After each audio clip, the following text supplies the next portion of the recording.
समायुक्तं विद्यादानं करिमं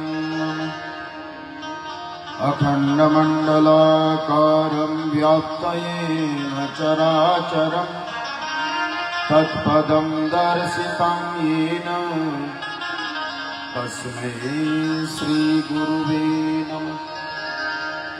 सच्चिदानन्दरूपाय विश्वोत्पत्त्यादिहेतवे तापत्रयविनाशाय श्रीकृष्णाय वयं नमः। मनोजवं मारुततुल्यवेगं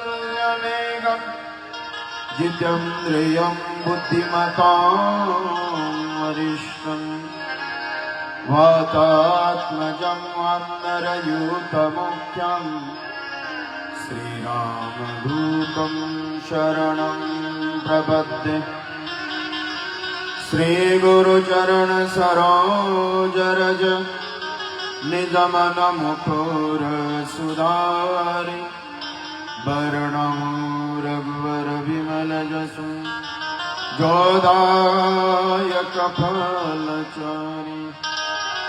बुद्धिहीन तनु जानिके सुमिरो पवन कुमार बल बुद्धि विद्या देव मोहि हरहु क्लेश विकार। जय हनुमान ज्ञान गुण सागर जय कपीसोतिहि लोक उजागर।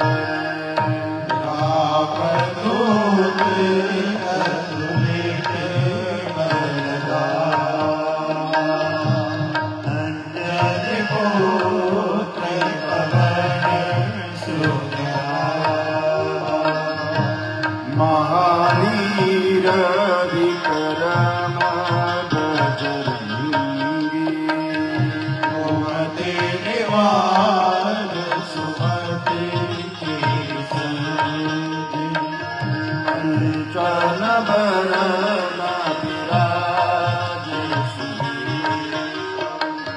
कानन कुंडल कुंचित केसा हाथ वज्र पावे मुक्ति जनेऊ साधन सुवन केसरी देव्य प्रताप महाजगत गान कोई राम काज करबे को तुम प्रभु चरित्र सुनते राम लखन सीता मन बसिया सूक्ष्म रूप धरि सियाए कृपाला विकट रूप धरि गया भीम रूप धरि असुर सहारे रामचंद्र के काज सवारे जीवन अगन यारे।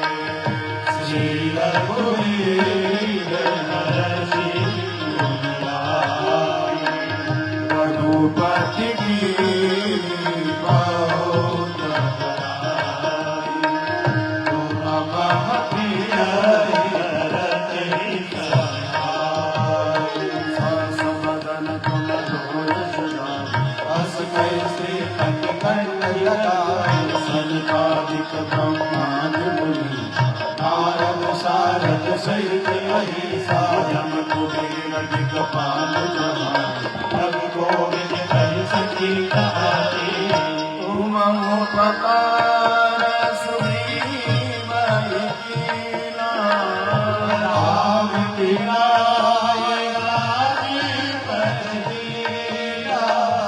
तुमरो मंत्र विभीषण माना लंकेश्वर भय सब जगता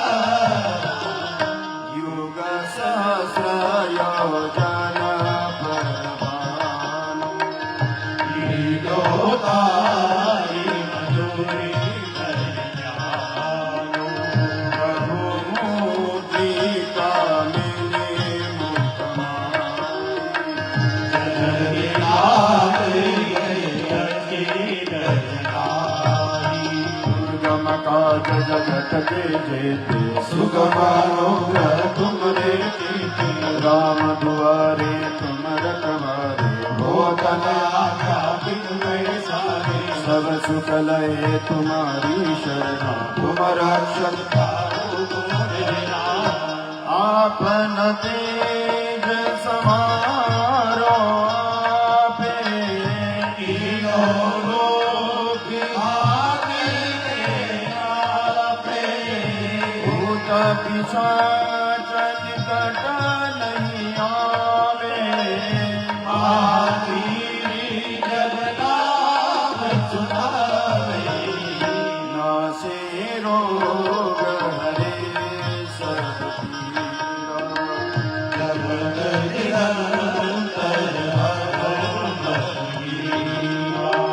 संकट से हनुमान छुड़ावे मन क्रम सब पर राम तपस्वी राजा तिनके काज सकल तुम साजा और मनोरथ जो कोई लावे सोई अमित जीवन बन पाए चारो युग प्रताप तुम्हारा हे पर सिद्धि जगत उजियारा साधु संत के तुम रखवारे असुर निकंदन राम तुम्हारे अष्ट सिद्धि नवनिधि के दाता असवर दीन जाने की बात राम रसायन तुम्हारे पासा सदा रहो रघुपति के दासा तुम्हारे भजन राम को पावे चरण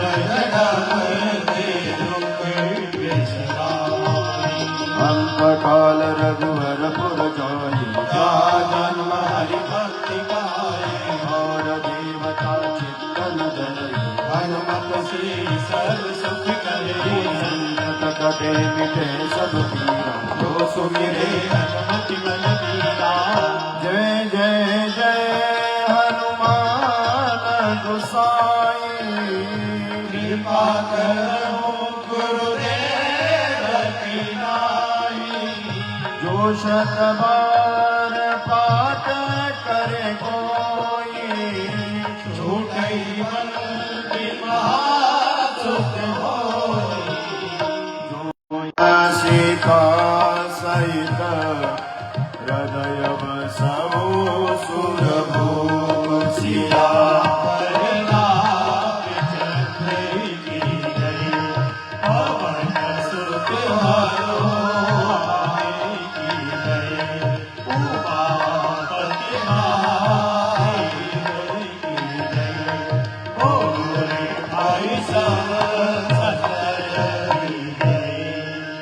ध्यानमूलं गुरुर्मूर्ति पूजामूलं गुरुपदं मन्त्रमूलं गुरुर्वाक्यं मोक्षमूलं गुरुकृपा सद्गुरुनाथ भगवान की सियावर रामचंद्र भगवान की हनुमान जी महाराज की कृष्ण कन्हैया लाल की राधे रानी की डोंगरी महाराज की। आनंद ब्रह्मांड नायक परमात्मा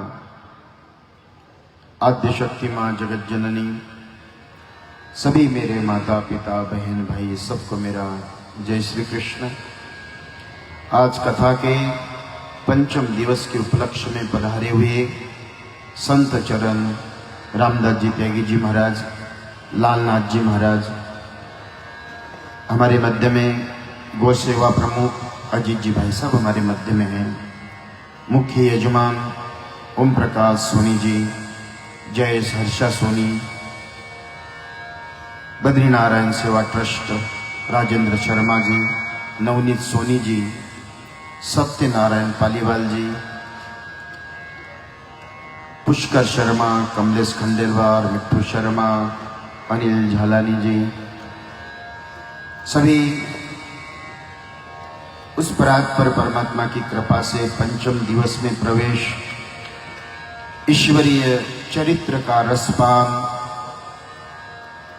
जो नीरस जीवन को रसमय बनाने के लिए श्री कृष्ण कथा ये पूर्ण बताया है, जो आनंद प्रदान कर दे, आनंद महानंद परमानंद। उस आनंद की अनुभूति परमात्मा के चरित्र के श्रवण मात्र से बताई गई है। सुखमय जीवन, शांतिमय जीवन, संयमित जीवन, साधनामय जीवन, स्वात्ममय जीवन, ये परमात्मा की कृपा के बिना संभव नहीं होता है। इसलिए साधारण जीवात्मा के लिए अन्य मार्ग के बजाय ईश्वरीय चरित्र का श्रवण ये आपके जीवन को शांत और सुखमय जीने के लिए पर्याप्त बताया। इसलिए कृष्ण जन्म की कथा हमने कल श्रवण की। जन्म हर एक व्यक्ति के हृदय में परमात्मा का प्राकट्य है। कबीरदास जी कहते हैं, कहत कबीरा सुन भय साधु, मैं तो तेरे विश्वास में हूं, मुंह को कहां ढूंढे रे बंदे, मैं तो तेरे पास में हूं। एक ईश्वर वृंदावन में है और एक ईश्वर आपके हृदय में विराजित है। हरिम तिष्ठम हृदया। आपने दुनिया के परमात्मा के दर्शन किए, हो सकता है कि चारों धाम सप्तपुरियों में जाकर आप आए, लेकिन महाराज आपने अंतरंग के नारायण के दर्शन न करने के कारण ही आपके जीवन में अधूरापन है।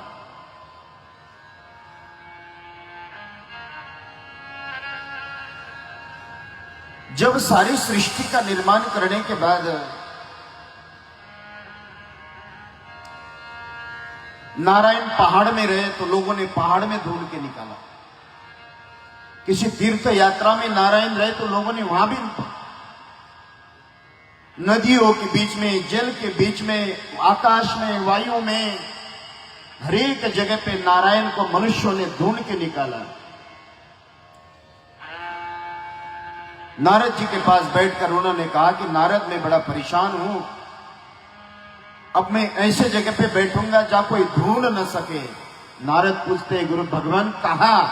तो बोले, हर एक व्यक्ति के हृदय में बैठूंगा।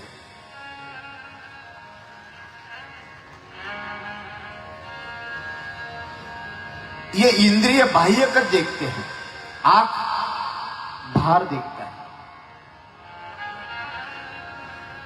हम सभी चर्म चक्षु के धारण चर्म में जगत को देखकर बड़े प्रसन्न होते हैं। ये चर्म चक्षु है। दिव्य चक्षुम ददामि। ये जितने भी संसार के जो चर्मकार लोग हैं, वो सब सारी की सारी इसके द्वारा समझ में आती है। कौन सुंदर है, कौन कुरूप है, कौन सफेद है, कौन काला है, कौन पीला है, कौन करोड़पति है, कौन रोड़पति है, कौन पद युक्त है, कौन पद मुक्त है। ये सारी आंखें बाहर देखती है, कान बाहर का सुनता है, वाणी बोलते तो बाहर चला जाता है। मल मूत्र मतलब ये जितने भी कर्मेंद्रिय ज्ञान इंद्रिय हैं, इनका आवागमन बाह्य जगत में है। और बाह्य जगत में होने के कारण हम लोग बाह्य वस्तुओं को ही देखते हैं।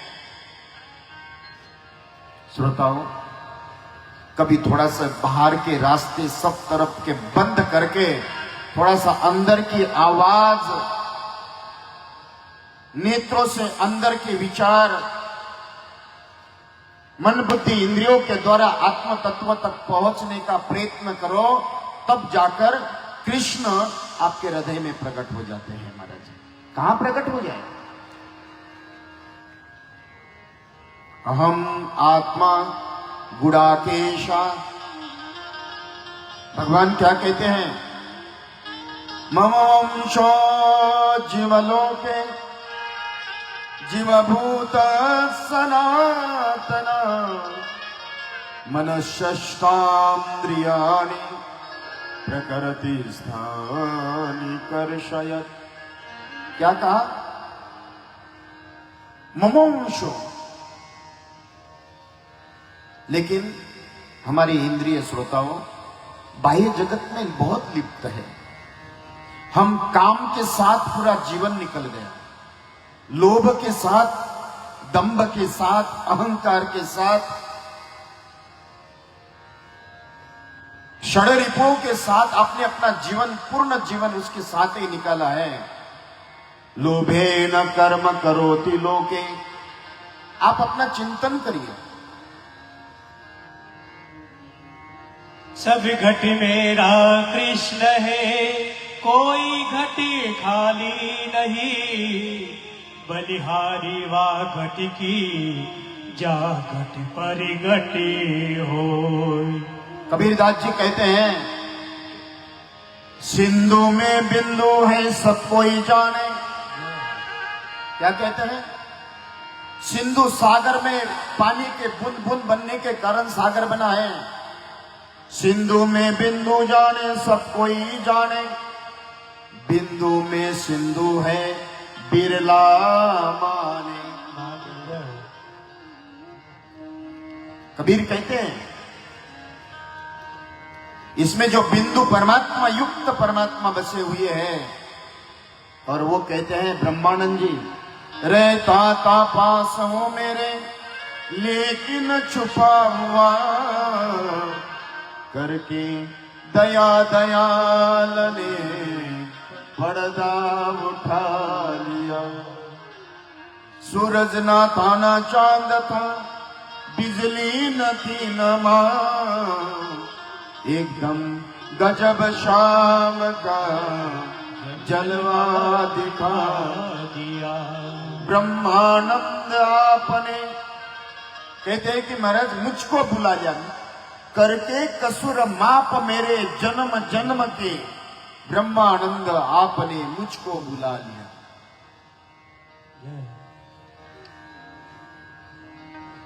उस परात्पर परमात्मा विराजित कहां है? कबीरदास जी कहते हैं, पानी में मीन प्यासी,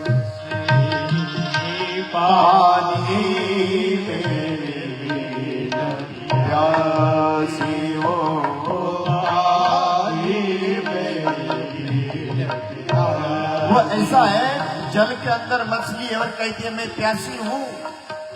कबीरदास जी क्या कहते हैं? पानी में मीन प्यासी मोहे, देखत आवे हंसी, आत्म ज्ञान बिनु नर कई भटके, कई मथुरा कई काशी। क्या कहते हैं मेरे? सुन सुन आवत हासी, सुन सुन आवत हासी,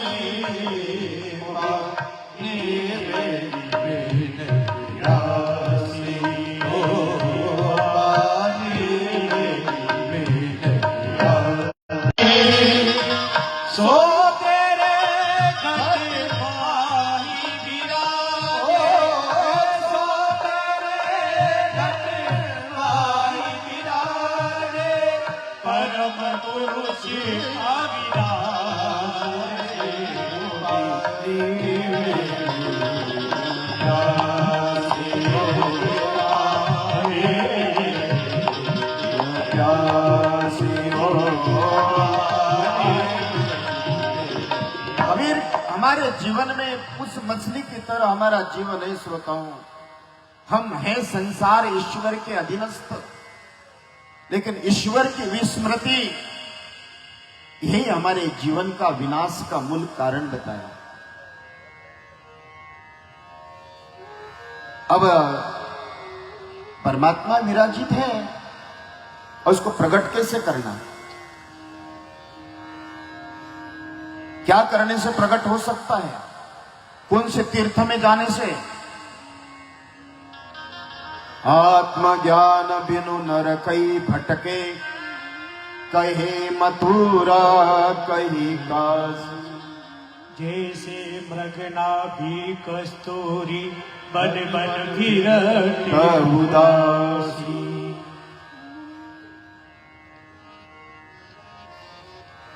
2, 4, 5, 10 किलो सोना देने से परमात्मा की प्राप्ति हो जाएगी।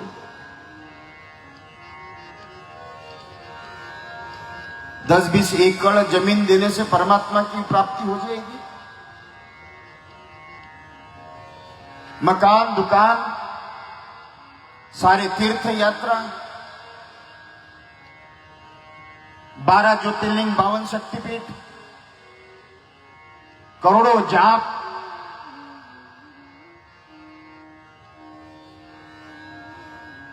मेरे बाबा तुलसी लिखते हैं, एक दोहा लिखा है महाराज, करोड़ों जाप करने से भी मेरी प्राप्ति नहीं हो सकती, तीर्थ यात्राओं में जाने से भी मेरी प्राप्ति नहीं हो सकती है, लेकिन एक उपाय नारायण तुलसी बाबा लिखते हैं,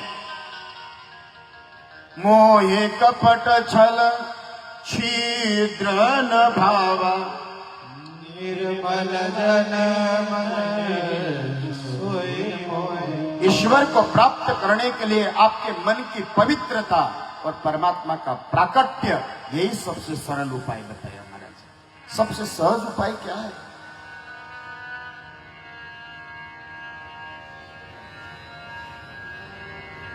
अब मन की पवित्रता कैसे की है? मन में दोष, अनेक प्रकार के दोष भरे पड़े हैं महाराज। जब संसार की कमियां दिखना बंद हो जाए, मेरी बात समझ में आना, जिस दिन संसार की कमियां दिखना बंद हो जाए, उस दिन मेरे नारायण के दर्शन अपने आप प्राप्त हो जाएंगे महाराज। नारायण के दर्शन के लिए क्या है? विष्णुमय जग वैष्णवांचा धर्म, जो विष्णुमय जग, यही उपाय भगवान को प्रकट करना है। अरे महाराज, वो इतना कठिन है कि दुनिया के लाखों करोड़ों जाप करने वालों के पास में भी नहीं आता, और इतना सुलभ है, इतना सुलभ है कि गोपियों के पीछे पीछे दौड़ पड़ता है महाराज। इतना सुलभ, बस आपके अंतर मन में जितनी सुलभता रहे, निष्कपटता रहे, निश्चलता रहे, निर्मलता रहे, निर्द्वंदता रहे।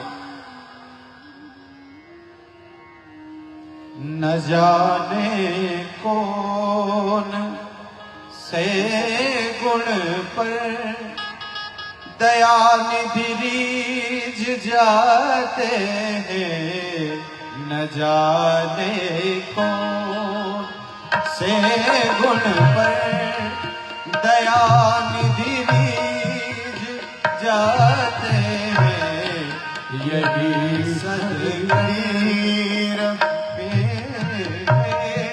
यही सदग्रंथ गारे हैं, न जाने से गुण पर दयानिधि रीझ जाते हैं। इसलिए अपने हृदय में सद्गुणों को उद्गम कराते रहिए महाराज। सद्गुण ये परमात्मा का साक्षात्कार करने का सहज मार्ग है। हो नहीं स्वीकार करते हैं निमंत्रण, नृप दुर्योधन ना नहीं स्वीकार करते